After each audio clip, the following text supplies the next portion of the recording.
What if the sun died every night, only to be reborn in a struggle against the primordial darkness?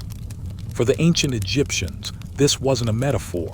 It was their terrifying reality, a cosmic drama that defined their very existence.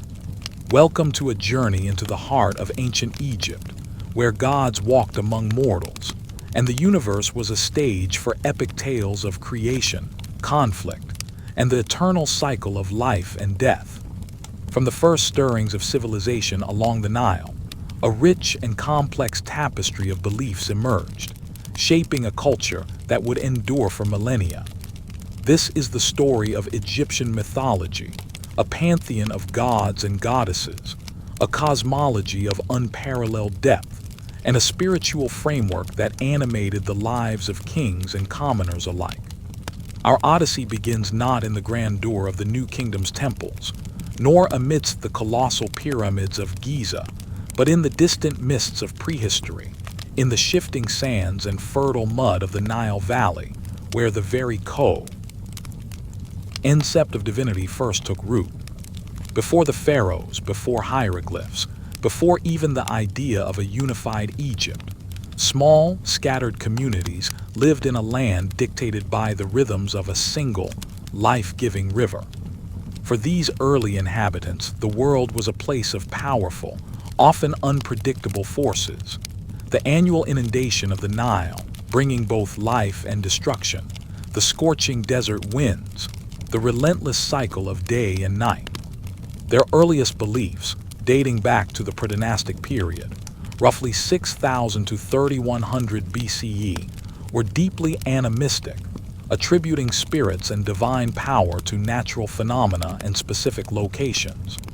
A fertile patch of land, a sacred tree, a particular animal, each could become a focal point for reverence, a localized deity embodying the mysteries and bounties of the natural world. Consider the earliest symbols: the bull representing strength and virility, the falcon, a majestic hunter of the skies, the cobra, a protector and a bringer of death. These were not merely animals, but conduits to the divine, spirits manifest in the tangible world. Each village, each region, often had its own patron god or goddess, a local lord or lady whose influence was paramount to their community's survival. This patchwork of localized cults, each with its unique customs and spiritual narratives, formed the bedrock upon which the later, more unified mythology would be built. The turning point arrived with the unification of Egypt, a monumental event traditionally credited to King Narmer, or Menes, around 3100 BCE, marking the dawn of the early dynastic period. This political consolidation, merging the disparate kingdoms of Upper and Lower Egypt into a single powerful state, profoundly impacted the nascent religious landscape. As local rulers became part of a larger kingdom, so too did their local gods begin to merge and interact, often through a process known as syncretism. Deities from different regions would be identified with one another, their attributes combined, or one god would be designated a specific role within a broader, emerging pantheon.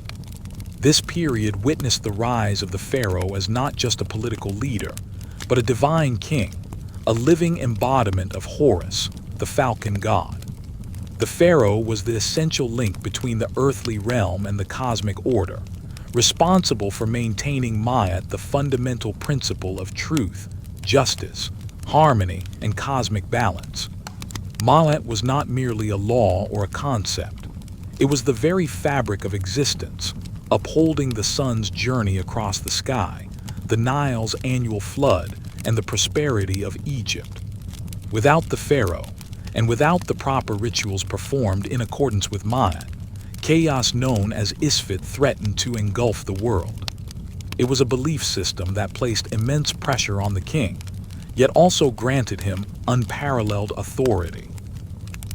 With the burgeoning state came the need for overarching creation myths, narratives that could explain the origins of the world and the gods, providing a unified cosmological framework for the newly unified nation.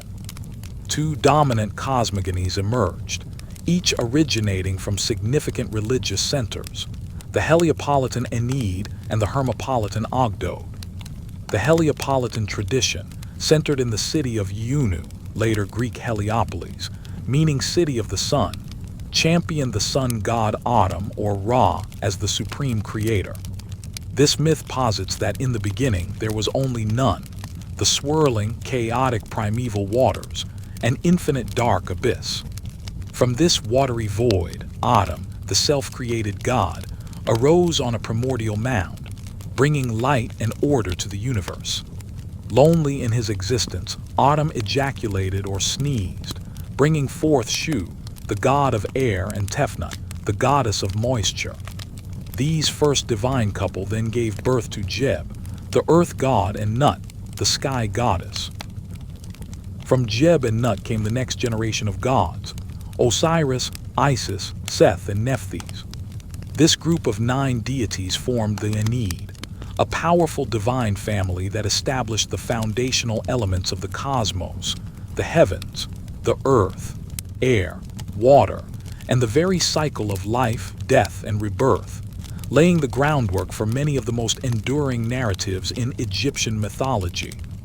Meanwhile, in the city of Kemenyu, later Hermopolis, a different creation myth took hold, focusing on the Ogdoad 8 primordial deities divided into 4 male-female pairs: Nun and Naunet, water; Heth and Hawhit, infinity; Kek and Kauket, darkness; and Ammon and Ammonet, hiddenness or air. These 8 beings were believed to have existed in the chaotic waters of Nun, working together to create a primordial mound from which the sun god, often identified with Ra or Thoth, emerged, bringing light and order. Both cosmogonies, though distinct, shared the fundamental concept of creation arising from the primeval waters of Nun, a chaotic void from which order was meticulously drawn forth. These intricate tales provided not only explanations for the universe's beginnings, but also a moral and ethical compass. The struggle of light against darkness, order against chaos, life against death, these were not just abstract concepts, but daily realities reflected in the very landscape of Egypt. The cyclical death and rebirth of the sun, the annual flooding and receding of the Nile, even the pharaoh's own journey from mortal king to divine ancestor, all found resonance within these foundational myths.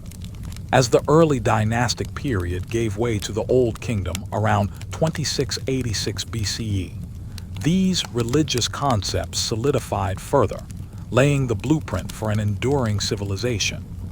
The pharaoh became even more central to the religious structure, his divinity intertwined with the well-being of the entire 2 lands. Priestly cults dedicated to specific deities grew in power and influence, managing vast temple complexes and elaborate rituals designed to maintain Ma'at and appease the gods. The earliest monumental architecture, like the step pyramid of Djoser, began to reflect these evolving beliefs, serving not just as tombs, but as grand stairways to the heavens, symbols of the pharaoh's eternal journey and his indispensable role in the cosmic order. The stage was now set for an extraordinary civilization, one whose every aspect, from its governance to its art, from its daily life to its grandest monuments, would be permeated by the stories and power of its gods. But how did these stories evolve from local cults into the grand narratives we recognize today? And what terrifying truths did they hold about the ultimate fate of the soul? The answer lies, in large part, with the tragic yet profoundly hopeful tale of Osiris, a myth that, perhaps more than any other, came to define the Egyptian understanding of death, resurrection, and the eternal journey. This narrative, while its origins are ancient and possibly rooted in local agricultural deities, solidified into a coherent saga during the Old Kingdom, becoming the bedrock of royal and eventually common funerary beliefs. Osiris, a wise and benevolent king, was believed to have brought civilization to Egypt, teaching humanity agriculture, laws, and the arts of irrigation. He was married to his sister, Isis, the powerful goddess of magic and motherhood. Their harmony, however, was shattered by the envy of their brother, Seth, the god of chaos, deserts, and storms. Seth, consumed by jealousy for Osiris's rightful rule, orchestrated a treacherous plot. During a feast, he presented an exquisitely crafted chest, proclaiming he would give it to whoever fit inside. When Osiris reclined in it, Seth and his 72 co-conspirators sealed the lid, casting the chest into the Nile, effectively murdering the king. The grieving Isis, distraught but determined, embarked on a tireless quest to find her husband's body. Her journey, fraught with peril and sorrow, led her to the Phoenician city of Byblos, where the chest, having drifted across the sea, had become encased within a magnificent tamarisk tree that was subsequently cut down to form a pillar in the local palace. Isis, using her potent magic, recovered the chest and brought Osiris's body back to Egypt. But her respite was short-lived. Seth, discovering the body, dismembered it into 14, or 16, or 42, depending on the tradition, pieces, scattering them across Egypt to prevent any possibility of resurrection. Undeterred, Isis, often aided by her sister Nephthys and the god Anubis, meticulously searched for and gathered every piece, except for one crucial part, Osiris's phallus, which had been swallowed by a fish in the Nile. With her magic, and sometimes depicted with the assistance of Thoth, the god of wisdom, she reassembled her husband's body, temporarily restoring him to life. During this brief window, Isis conceived a child with Osiris Horus, who would later become the avenger of his father. Unable to rule the living, Osiris descended to the underworld, becoming the sovereign of the dead, eternally presiding over the field of reeds, the blissful Egyptian afterlife. The Osiris myth was not merely a captivating story, it was a profound theological statement. It established the divine lineage of the pharaoh. The reigning king was the living Horus, a protector and ruler, while the deceased pharaoh became Osiris, traversing the underworld to secure eternal life and prosperity for Egypt.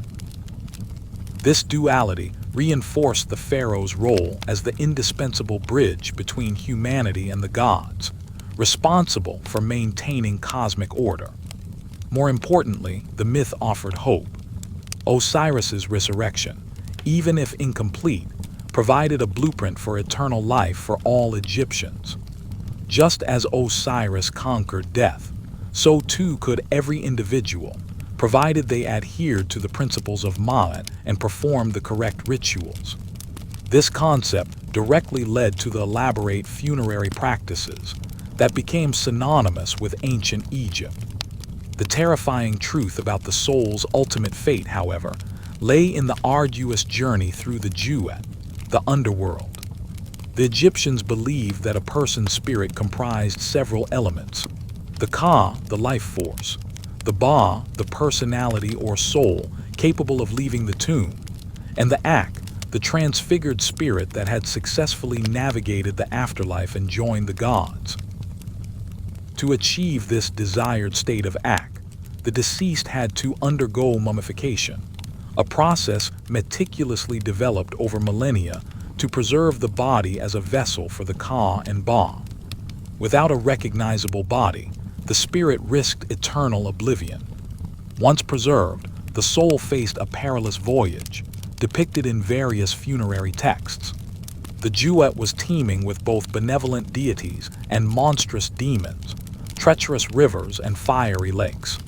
Spells and incantations, meticulously inscribed on tomb walls or sarcophagi, were vital safeguards, offering guidance and protection against these supernatural dangers.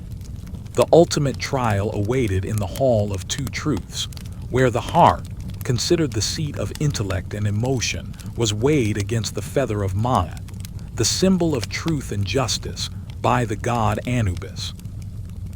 Thoth recorded the verdict, and if the heart was heavy with misdeeds, it would be devoured by Ammon, the devourer of the dead, a creature with the head of a crocodile, the forequarters of a lion, and the hindquarters of a hippopotamus, condemning the soul to a second, eternal death. But if the heart was pure and light, the deceased was declared true of voice, and granted passage to Aru, the field of reeds, a paradise mirroring the idyllic life along the Nile, where abundance and eternal peace awaited. During the Old Kingdom, these elaborate afterlife provisions, including the earliest funerary literature known as the pyramid texts, were largely the exclusive domain of the pharaoh. Inscribed directly onto the walls of royal burial chambers, these were not narratives in the traditional sense, but a collection of spells, hymns, and incantations designed to ensure the king's resurrection and his successful journey through the Jewett to join the imperishable stars. They were the king's personal guidebook to eternity, a cosmic security blanket against the ultimate oblivion. However, the political and social landscape of Egypt was destined to shift dramatically. As the Old Kingdom waned, central authority weakened, leading to the turbulent era known as the First Intermediate Period, spanning roughly from 2181 to 2055 BCE. During this time, regional nomarchs or provincial governors asserted their independence, and the unified state fractured into numerous smaller power centers. This period of decentralization and often internal strife had a profound impact on religious beliefs. Without a strong central pharaoh to guarantee cosmic order and an exclusive path to the afterlife, the concept of a democratic afterlife began to take root. If the pharaoh could no longer ensure the well-being of the cosmos or act as the sole intermediary with the gods, then individuals increasingly sought their own means of salvation. This sentiment matured into the Middle Kingdom, beginning around 2055 BCE with the reunification of Egypt under Mentuhotep II. With a re-established central authority, the religious landscape diversified and expanded. The local deity of Thebes, Ammon, who had been a relatively minor god, rose to unprecedented prominence. He was often syncretized with Ra, becoming Ammon-Ra, the king of the gods, a powerful, hidden, and all-encompassing creator god whose cult spread throughout Egypt, particularly due to the rise of Thebes as the new capital. Crucially, the Middle Kingdom saw the emergence of the coffin texts. These funerary spells, building upon the foundations of the pyramid texts, were inscribed on the coffins of the nobility and wealthy commoners. No longer exclusively for the pharaoh, these texts included new spells and adapted older ones, providing a more accessible pathway to the afterlife for a broader segment of society. The coffin texts marked a significant step in the democratization of the afterlife, implying that with the right rituals and knowledge, anyone who could afford a decorated coffin could aspire to the same eternal blessedness once reserved solely for kings. This development reflected a shift in theological thought, where the individual's moral conduct and personal piety gained greater emphasis in securing a favorable judgment in the afterlife. The journey through the Jewett, while still perilous, was now navigable by more, and the promise of Aru shone brighter for a wider population. The gods, once seemingly distant, were becoming more personally accessible, yet the intricate cosmic order and the pharaoh's enduring role as earthly mediator remained central to the Egyptian worldview. This era solidified many of the divine roles and relationships we recognize today, preparing the way for the grand religious expressions and challenges of Egypt's imperial age. But how would these beliefs withstand the tests of foreign invasion, the ambitions of powerful priests, and the radical visions of a pharaoh who dared to defy millennia of tradition? How does a civilization, deeply rooted in traditions and an ancient pantheon, respond when its very foundations are shaken by foreign invaders or challenged by a radical vision from within. The Middle Kingdom, though a period of immense literary and artistic flourishing, was not immune to the cyclical forces of decentralization and internal struggle. As pharaonic power waned, regional nomarchs once again asserted their autonomy, ushering in the tumult of the Second Intermediate Period, roughly from 1782 to 1550 BCE. It was during this age of fragmented authority that Egypt faced an unprecedented challenge: foreign rule on its own soil. From the northeast, a group of Semitic peoples, collectively known as the Hyksos, meaning rulers of foreign lands, gradually gained control of the Nile Delta, establishing their capital at Avaris. For over a century, these outsiders governed a significant portion of Egypt, a situation that profoundly impacted the Egyptian worldview and its mythological landscape. The Hyksos brought with them new technologies, most notably the composite bow, vastly superior to the traditional Egyptian simple bow, and the horse-drawn chariot, a revolutionary military tool. While initially seen as a humiliation, this period of foreign interaction led to a dynamic cultural exchange. Egyptian scribes learned new languages. Foreign deities like Baal and Astarte found their way into the Egyptian pantheon, often syncretized with existing gods like Seth, and Egyptian administrative practices influenced the Hyksos court. Yet the foreign presence also ignited a fierce sense of nationalism, particularly in the southern Egyptian city of Thebes. Here, a dynasty of native Egyptian rulers began to rally resistance, viewing the Hyksos as a desecration of Ma'at and a threat to the gods themselves. This struggle, spearheaded by figures like King Seqenenretau and his sons Kamos and Amos I, culminated in the decisive expulsion of the Hyksos around 1550 BCE. The victory inaugurated the glorious era of the New Kingdom, a period of unprecedented imperial expansion, immense wealth, and a resurgence of Egyptian power that stretched from Nubia in the south to the Euphrates in the north. This newfound imperial might deeply intertwined with the religious identity of Egypt. Thebes, the seat of the victorious pharaohs, rose to become the religious and political heart of the empire. Consequently, its local deity, Amun, already syncretized with Ra as Amun-Ra, ascended to become the preeminent king of the gods, an imperial deity whose influence spanned the vast empire. The wealth pouring into Egypt from its conquests was lavishly channeled into the cult of Amun-Ra. The colossal temple complexes at Karnak and Luxor, dedicated primarily to Amun, expanded to awe-inspiring proportions, becoming the largest religious structures in the ancient world. The priesthood of Amun grew exponentially, accumulating vast tracts of land, thousands of servants, and immense political influence. This powerful clergy, increasingly independent and affluent, effectively became a state within a state, their interpretations of divine will often holding sway over royal decisions. The pharaohs, though still revered as the living Horus, found themselves navigating a delicate balance of power, their divine authority at times overshadowed by the institutional might of Amun's priests. This simmering tension reached its breaking point with the accession of Amenhotep IV, around 1353 BCE. This pharaoh, a man of profound spiritual conviction and unyielding resolve, dared to challenge millennia of tradition. He believed that the proliferation of gods and the overwhelming power of their cults, particularly that of Amun, had diluted the essence of divine truth and fractured the cosmic order.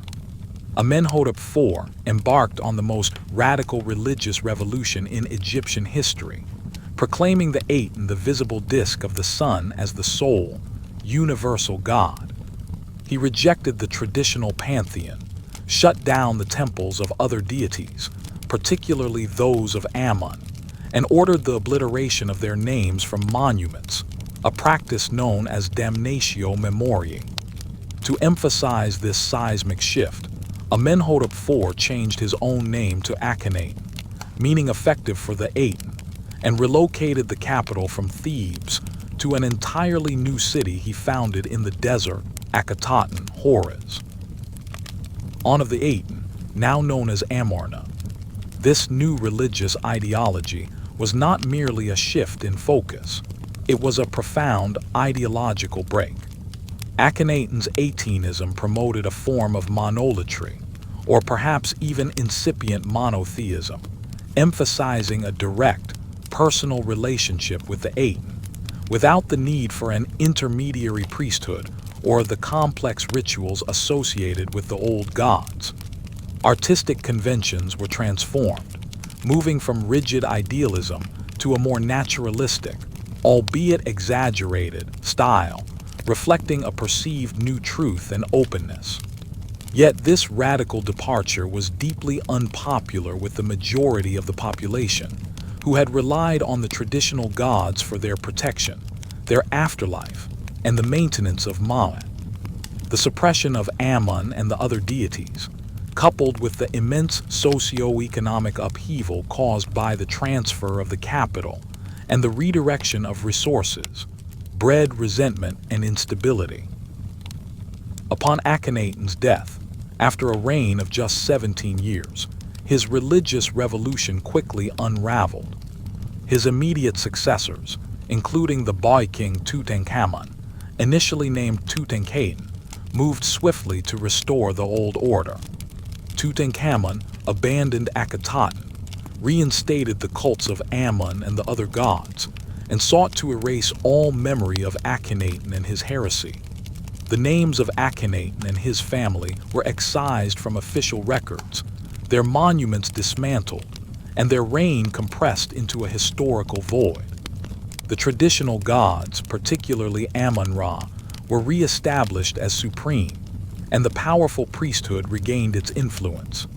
While the Atenist revolution ultimately failed, its brief existence had demonstrated the immense power of a pharaoh to reshape the spiritual landscape, and the deep-seated resilience of Egyptian traditional beliefs. Yet the tensions between royal authority and priestly power, so starkly revealed during Akhenaten's reign, would continue to simmer, a recurring challenge to the stability of the new kingdom and the very fabric of Egyptian society. What other trials awaited this mighty empire, and how would its gods and kings navigate the shifting sands of power and belief in the centuries to come? The answer lay in the relentless pressures of both war and the subtle erosion of internal power. Following the tumultuous Amarna period, the new kingdom sought to reassert its glory and reaffirm the stability of Ma'at. Pharaohs like Horemheb and the subsequent Ramesside dynasty, most notably Seti I and his illustrious son Ramses II, dedicated themselves to restoring the grandeur of the traditional gods, particularly Amun-Ra. Colossal building projects, like the Great Hypo-style Hall at Karnak, were undertaken not merely as displays of royal piety, but as massive acts of theological reaffirmation, demonstrating the pharaoh's commitment to the pantheon and his role as chief priest.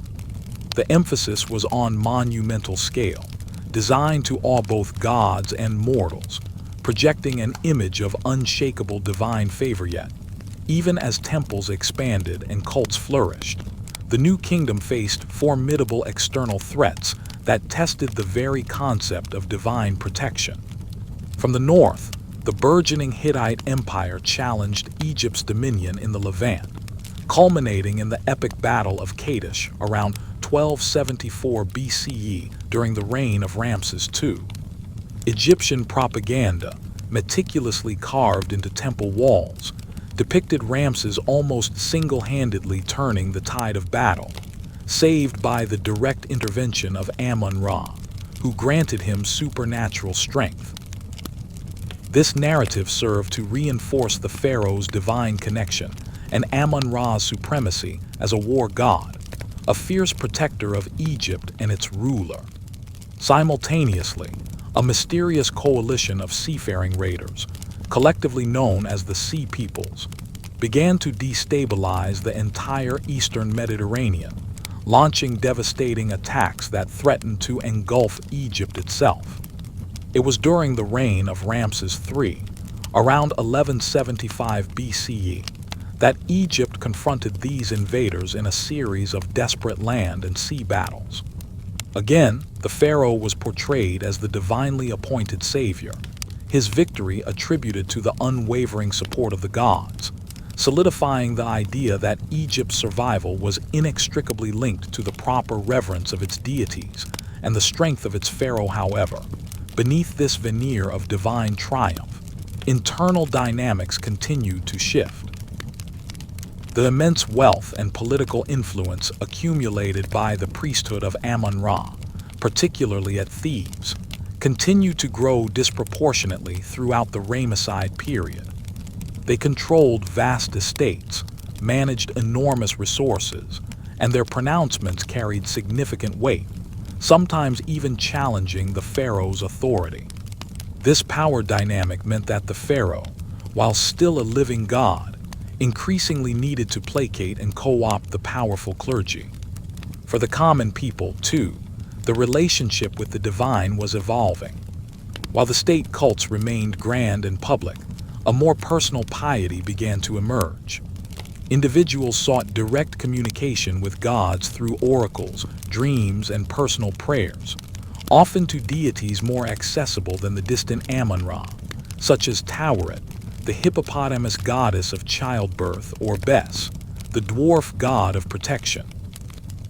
Small domestic shrines and votive offerings became common, reflecting a desire for immediate divine intervention in daily life, suggesting a slight detachment from the grand, impersonal state religion. The strains of imperial overreach, constant warfare, and the unchecked power of the priesthood ultimately led to the gradual decline of the new kingdom. Economic instability, fueled by corruption and internal strife, weakened the state. Around 1070 BCE, with the end of the 20th dynasty, Egypt fragmented once more, entering the third intermediate period. The high priests of Amun in Thebes effectively ruled Upper Egypt, while a separate line of pharaohs held sway in the north. This political fragmentation coincided with a period of foreign incursions. Libyans who had long settled in the delta rose to power, establishing dynasties like the 22nd, ruling Egypt for centuries. Though foreign, these Libyan pharaohs largely adopted Egyptian religious customs, building temples and worshipping the traditional gods, thereby legitimizing their rule. Yet another surprising resurgence of traditional Egyptian power emerged from the south. The kingdom of Kush, located in modern-day Sudan, had long been influenced by Egyptian culture and religion, particularly the cult of Amun. In the 8th century BCE, a powerful Kushite king named Pianki launched a monumental invasion of Egypt, driven by a desire to purify Egypt from its fragmented rule and perceived religious neglect. He viewed himself as divinely mandated by Amun to restore Ma'at to its homeland. The Kushite pharaohs, forming the 25th dynasty, ruled over a reunified Egypt for nearly a century, from roughly 744 to 656 BCE. Far from being foreign overlords, they were devout champions of traditional Egyptian religion. They built and restored temples, sponsored elaborate rituals, and depicted themselves in profoundly Egyptian artistic styles, embracing the ancient iconography and theological principles with a fervor that arguably revitalized aspects of the old religion. Their devotion to Amun was absolute, seeing themselves as direct heirs to Egypt's spiritual legacy. However, Egypt's strategic location and immense wealth made it an irresistible prize for other burgeoning empires. The Assyrians, a formidable military power from Mesopotamia, repeatedly invaded Egypt in the 7th century BCE, eventually expelling the Kushites. After a brief period of independence under the Sate dynasty, which saw a conscious revival of Old Kingdom artistic and religious forms, Egypt fell to the Persian Empire in 525 BCE, marking the beginning of centuries of foreign domination. The Persians, initially respectful of Egyptian religion, eventually provoked resentment through heavy taxation and occasional iconoclasm. Yet, the Egyptian pantheon proved remarkably resilient.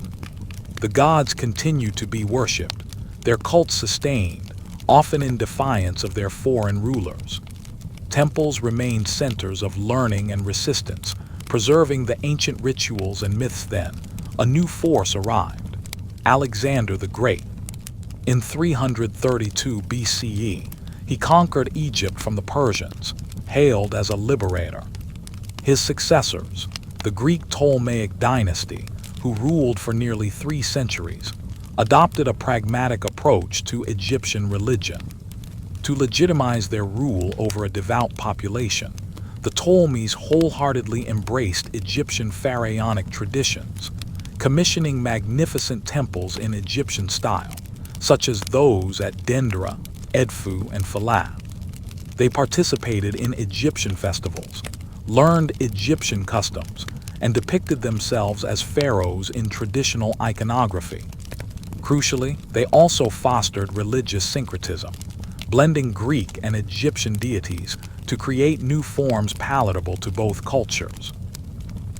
The most famous example was Serapis, a hybrid god combining attributes of Osiris and Apis with Greek gods like Zeus and Hades, whose cult became widespread throughout the Hellenistic world. Isis, already a powerful figure, gained immense popularity beyond Egypt's borders, her mysteries attracting devotees across the Mediterranean. This period showcased the incredible adaptability of Egyptian mythology, proving it could not only endure but thrive under vastly different cultural influences. But even as its influence spread, the indigenous power of Egypt was steadily diminishing.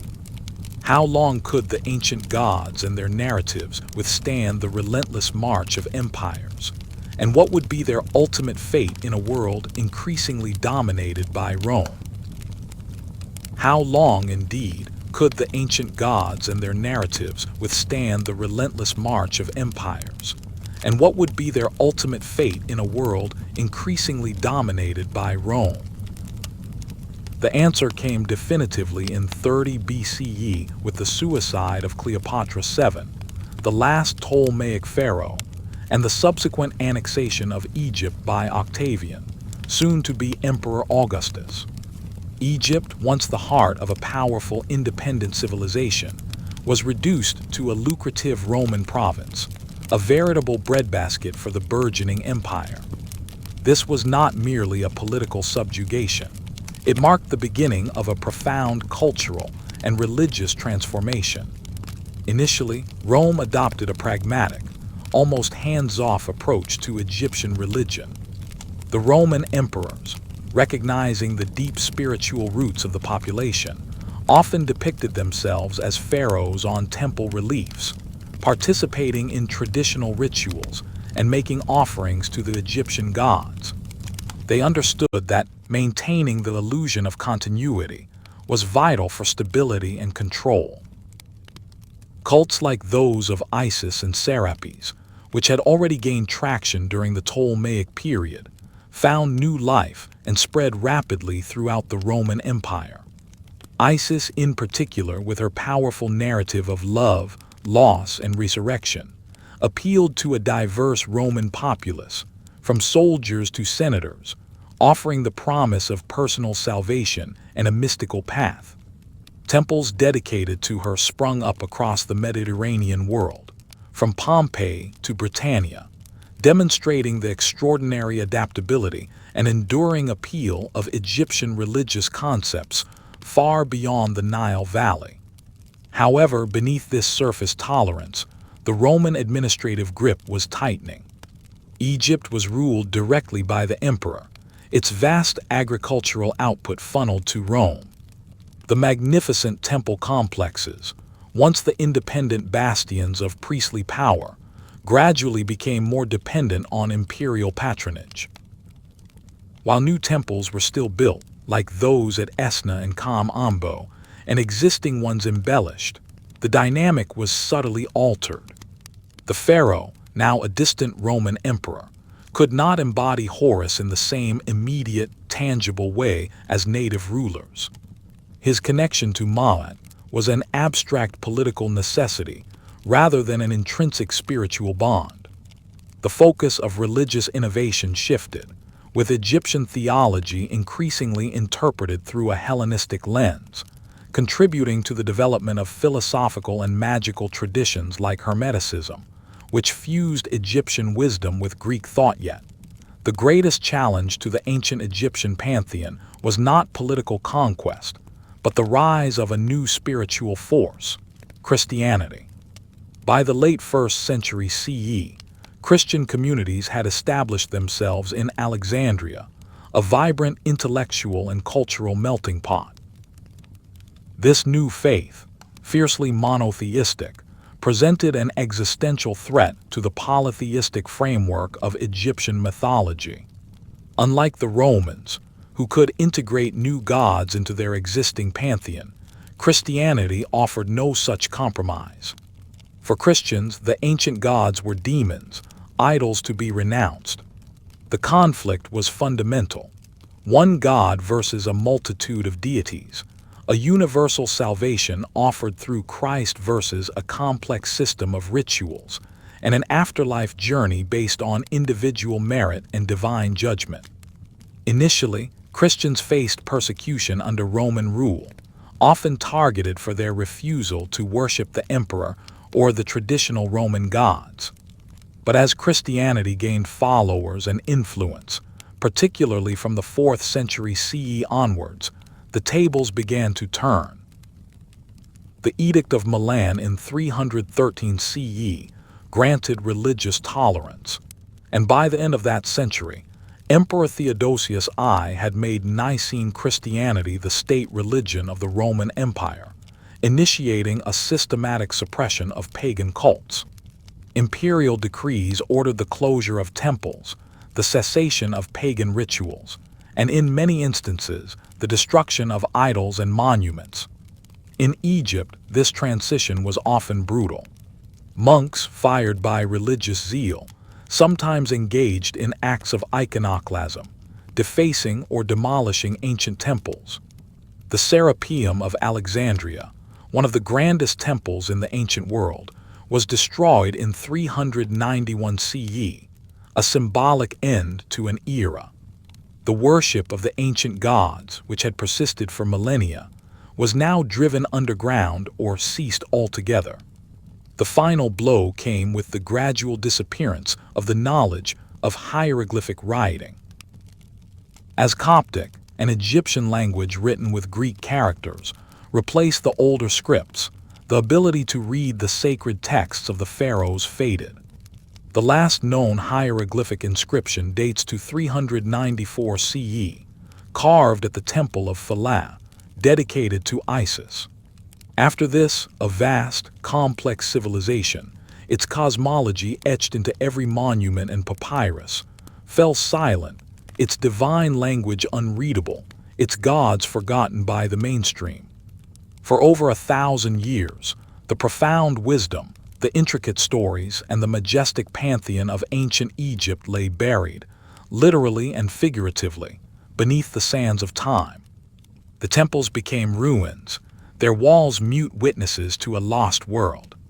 The very concept of Ra battling Apep, or Osiris's journey through the Jewet, became distant echoes, the province of myth and legend rather than living faith. The knowledge that had once governed the lives of millions, shaped art, architecture, and governance, was utterly inaccessible. But was this truly the end? Could such a potent spiritual force simply vanish without a trace? Or did its essence linger, awaiting a chance for rediscovery and reinterpretation in a world utterly transformed. No, a powerful spiritual force can never truly vanish. It merely awaits rediscovery, lying dormant beneath layers of sand, time, and misunderstanding. For over a millennium, the grand narratives of Ra, Osiris, and Isis were relegated to the realm of cryptic symbols and half-remembered folklore. The majestic temples, once vibrant centers of worship, stood as silent, weather-beaten giants, their hieroglyphic inscriptions a beautiful, yet utterly unintelligible testament to a lost world. The knowledge that had once woven itself into the very fabric of existence, from the king's divine rule to the common farmer's hope for an afterlife, had effectively disappeared from human understanding. For centuries, Egypt became a land of exotic ruins, inspiring awe and wonder, yet remaining profoundly enigmatic. Travelers, scholars, and treasure hunters alike gazed upon the colossal statues and painted tombs, deciphering fragments of Greek or Latin inscriptions, but the true voice of the pharaohs, the priests, and the common people remained locked away, inaccessible. The vibrant mythology, which had explained the universe and guided millions, was a closed book, its profound insights lost to the passing ages. The seeds of rediscovery were sown not by deliberate scholarly intent, but by military ambition. In 1798, Napoleon Bonaparte launched his audacious Egyptian campaign, a strategic move to disrupt British trade routes to India.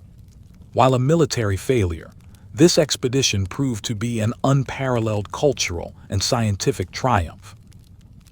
Napoleon brought with him an army of savants, over 160 engineers, scientists, artists, and scholars whose mission was to document every aspect of ancient and modern Egypt. This unprecedented intellectual endeavor, compiled in the monumental description de l'Egypte, marked the true beginning of modern Egyptology.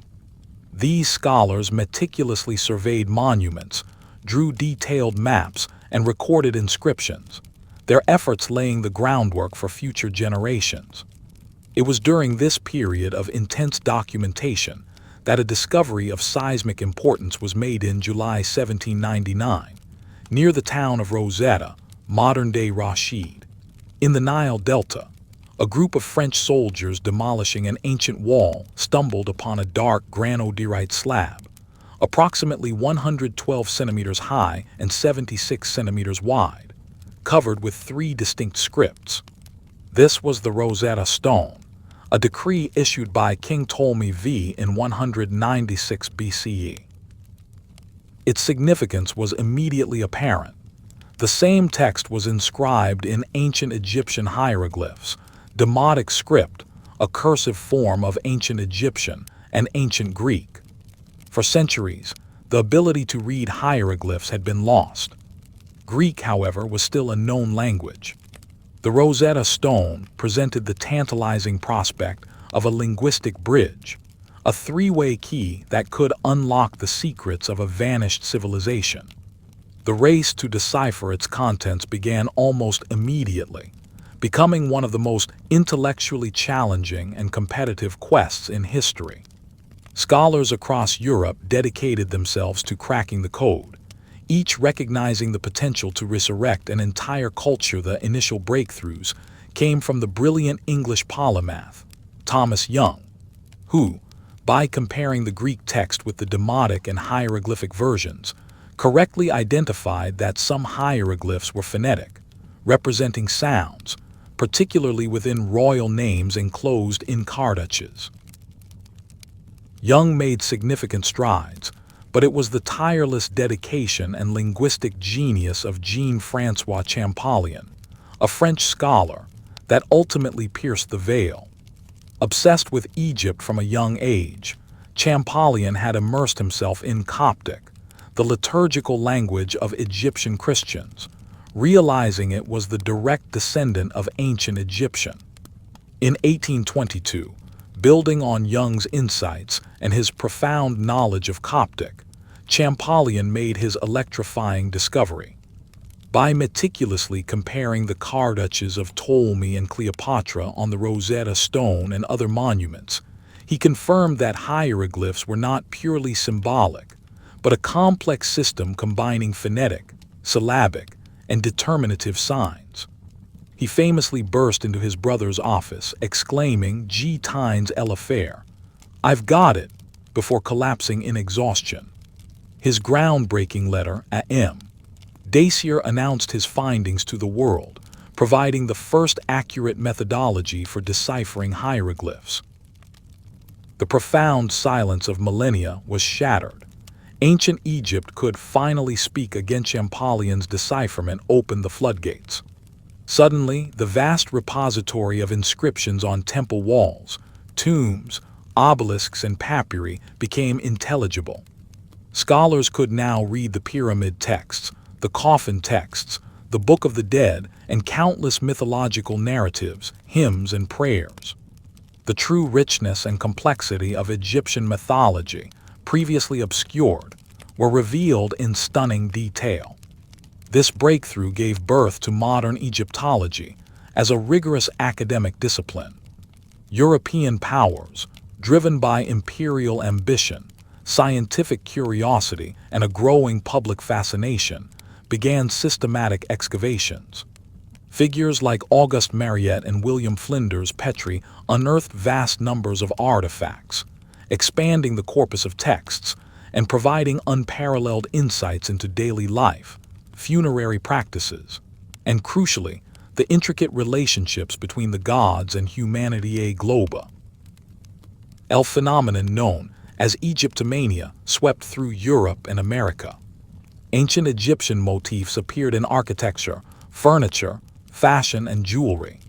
Mummies became objects of morbid curiosity at public unveilings, and fictional tales of curses and hidden treasures fueled the popular imagination. But beyond the superficial craze, there was a genuine yearning to understand this resurrected civilization.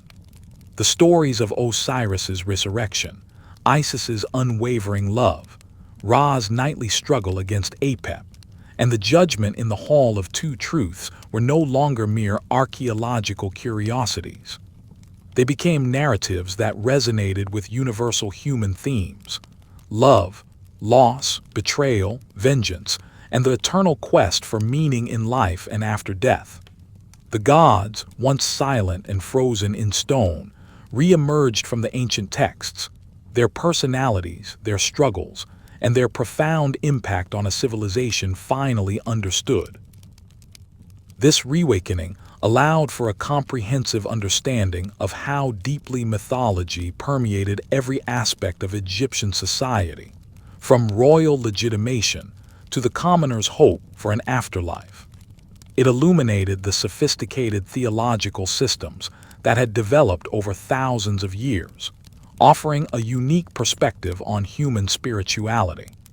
Yet this era of rediscovery also brought its own complexities and ethical dilemmas, often intertwined with colonial power dynamics. Artifacts were removed from Egypt on a massive scale, enriching Western museums but sometimes divorcing them from their original context. The very act of scientific study was often colored by the prevailing attitudes of the time. But the undeniable achievement was that the voice of ancient Egypt, after its long slumber, had been heard once more, offering its timeless wisdom to a new world. Its gods, once lost to oblivion, had been reborn through the painstaking work of scholars, transforming our understanding of humanity's spiritual journey and proving that even the most ancient beliefs can be resurrected. The question now becomes, what does this rediscovered legacy truly mean for us today? And what profound lessons can these millennia-old narratives still offer to a modern world grappling with its own cosmic questions and existential dilemmas? What does this rediscovered legacy truly mean for us today? And what profound lessons can these millennia-old narratives still offer to a modern world grappling with its own cosmic questions and existential dilemmas? Perhaps the most enduring lesson from the entire history of Egyptian mythology is the profound human need to make sense of an often chaotic universe, to find order in randomness, and to imbue life with meaning beyond mere existence.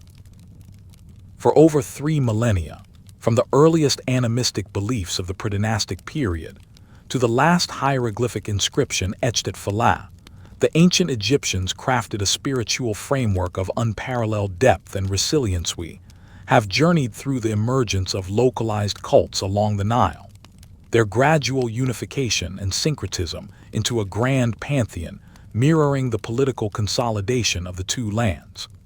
We witnessed the birth of creation myths from the primordial waters of Nun, explaining the very genesis of the cosmos and setting the stage for the dramatic interplay of gods. The divine pharaoh, initially the living embodiment of Horus and later intertwined with the cycle of Osiris, stood as the indispensable mediator, the keeper of Ma'at, ensuring cosmic balance and earthly prosperity. His journey from mortal king to divine ancestor, facilitated by the elaborate funerary rituals and spells of the pyramid texts, underscored the belief in an eternal continuum of life and power. The enduring power of the Osiris myth, the tale of a benevolent king's betrayal, death, and resurrection, became the bedrock of Egyptian hopes for an afterlife. It democratized eternity, first through the coffin texts for the nobility, and later for all who could afford the means, promising passage through the perilous duet to the blissful field of reeds, provided one's heart balanced perfectly against the feather of Ma'at. This concept of moral accountability and divine judgment, refined over centuries, offers a striking parallel to ethical frameworks found in many later world religions, speaking to a universal human quest for justice, both temporal and eternal. Yet, this deeply ingrained system was not static. It adapted, absorbed foreign deities during periods of occupation, and even faced a radical, albeit brief, challenge from Akhenaten's Atenist revolution. The spectacular failure of Akhenaten to erase millennia of polytheistic belief highlights the profound conservatism of Egyptian spirituality, its deep roots in the land, and the resistance of a people unwilling to abandon their diverse protectors for a single, distant sun disk. The eventual return to tradition, particularly under the Ramesside pharaohs, solidified the grandeur of Amun-Ra and the complex priestly structures that managed the vast temple estates, revealing the evolving dynamic between royal authority and religious institution even under foreign rule. Hyksos, Libyans, Kushites, Persians, and Greeks, the Egyptian gods persisted. The Kushite pharaohs, seeing themselves as devout champions of Amun, actively revitalized traditions. The Ptolemies pragmatically embraced Egyptian pharaonic roles, even fostering syncretic cults like Serapis and propelling figures like Isis to global prominence. This demonstrated the extraordinary adaptability of the myths, their capacity to resonate across cultural divides and appeal to universal human spiritual yearnings, offering solace, protection, and the promise of mysteries unveiled. However, the inexorable rise of Christianity, with its uncompromising monotheism and rejection of pagan deities, proved to be the ultimate challenge. Temples were closed, cults suppressed, and the very language of the gods' hieroglyphs slowly faded into oblivion. For over 1,000 years, the profound wisdom and intricate narratives lay dormant, inaccessible, a silent, monumental testament to a lost world.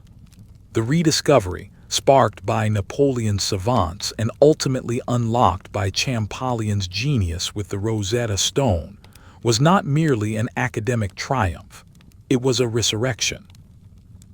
It allowed the ancient voices to speak once more, revealing a civilization not only of immense architectural and artistic achievement, but of profound spiritual depth. Today, Egyptian mythology stands not just as a historical curiosity, but as a vibrant testament to the human spirit's eternal journey. Its narratives continue to captivate, appearing in literature, art, and popular culture, a subtle yet powerful reminder of humanity's shared past. The concept of Ma'at, embodying truth, justice, and cosmic balance, remains a timeless ethical imperative for a world desperately seeking equilibrium. The cyclical struggle of Ra against Apep reminds us of the constant battle between order and chaos, a struggle we face in our own lives and societies. Osiris's journey, a testament to overcoming adversity and finding renewal, speaks to the enduring human hope for rebirth and eternal life. Even in the face of death, these stories, born along the fertile banks of the Nile, offer profound insights into the archetypal patterns of existence, creation from nothingness, the interplay of opposing forces, the responsibility of leadership, the search for immortality, and the yearning for justice. They teach us that belief systems, though they may change forms or fade from public practice, leave an indelible mark on the collective human consciousness. The enduring legacy of Egyptian mythology is not just the awe-inspiring monuments or the intricate funerary customs. It is the universal questions it posed, the timeless answers it offered, and the narrative tapestry it wove, a tapestry that continues to connect us to our ancient past. As we conclude this odyssey through the entire history of Egyptian mythology, we are left not with an ending, but with a profound continuation. The gods of Egypt may no longer receive daily offerings in their colossal temples, but their stories, their wisdom, and their spirit live on, etched not only in stone and papyrus, but in the enduring human quest for meaning. They remind us that the sun, even after its nightly struggle, always rises again, bringing light to a new day, and that the profound narratives woven by humanity